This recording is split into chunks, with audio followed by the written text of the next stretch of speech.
very cold in the Falklands. That's why the penguins like it, but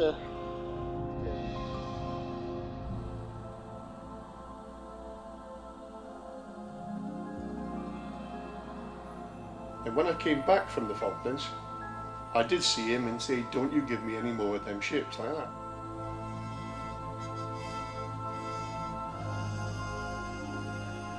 like a special bond now because of the Falklands that you don't have with other ships that you've been on.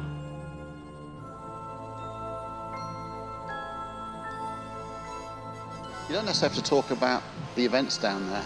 It's just, you know, they've been through the same experiences.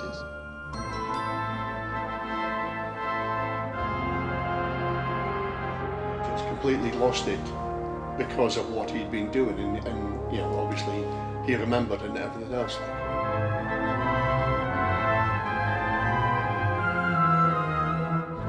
Friends died on there, and some of the survivors are still fighting PTSD to this day. 35 years later, they're still fighting the demons.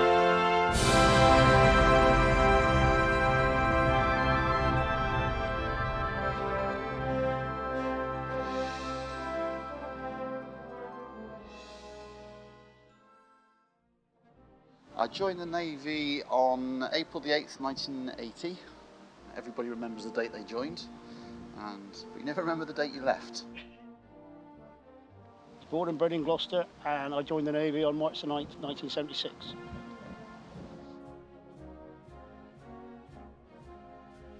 I joined in June 1963. I was a Chief Petty Officer at the time. I think a lot of it is down to camaraderie. There was, 35 of us in the mess, something like that. Over the years, we've got back in touch with each other.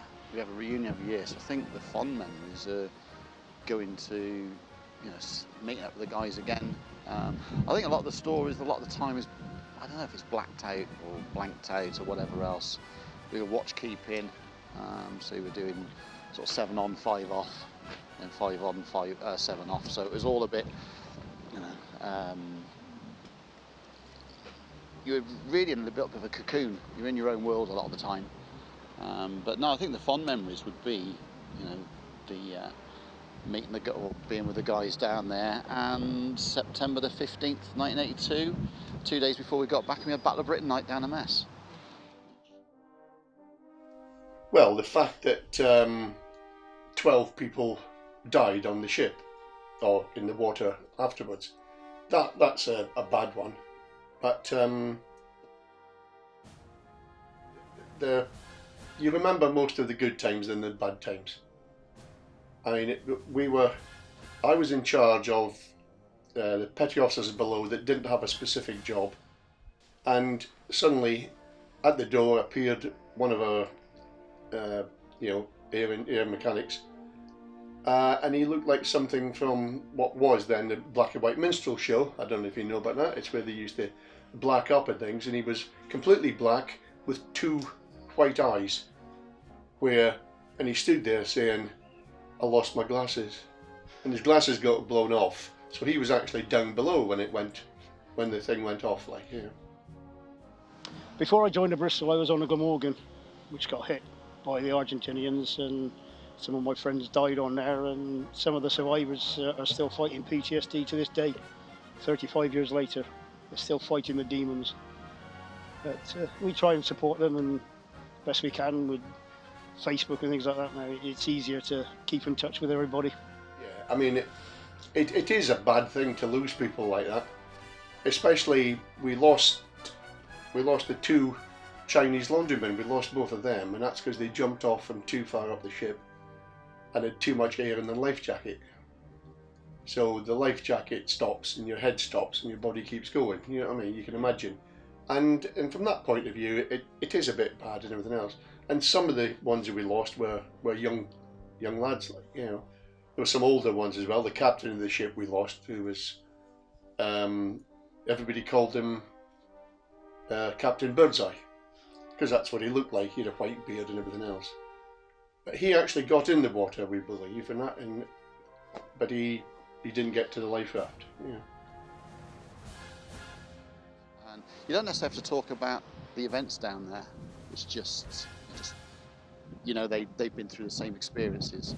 So that when you see, you know, nowadays when you see servicemen that come back from Afghanistan, Iraq and all that sort of thing, you can sort of relate to them.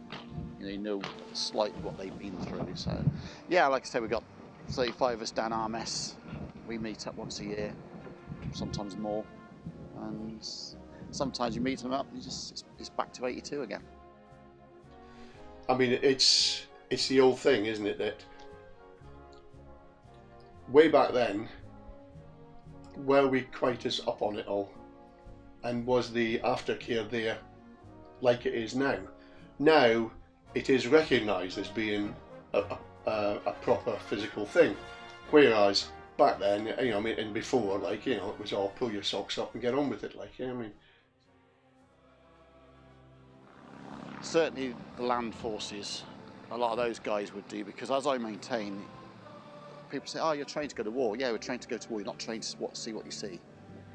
And I think a lot of people would have been down, say, the Atlantic Conveyor, Sheffield, Coventry, all the ships that got hit. There'll be survivors off those ships that may be coming back who have lost them, who've lost somebody off that ship, still thinking, why wasn't it me? And that's all part of PTSD. So people do. I mean, there's more people that were down there who committed suicides than would died down there. We were there, you know, to sort of basically take the mickey out of them, which is, it's the Navy way, you know, not personal things, but, you know, go a laugh and a joke with them and just try and raise their spirits and make them feel better about themselves. Because a lot of them feel guilty that they came back and their friends didn't. I've done, it's a big thing to actually come out and say, I suffer from PTSD, because it's a man thing, isn't it, at that time. But there's more recognition of it now. But is it too late for a lot of people 35 years on? You know, some people say on board ship, I know a couple that have said this time of year is always difficult for them. And that's all part of it. It may not be the medical PTSD that people know about, it's just what's in their head. And it does happen. Nowadays, yeah, I mean, there are forces, charities around. I mean, British Legion Help, Combat Stress. There are lots of charities out there. Whether there's much government funding of it, that's a debate probably for election purposes.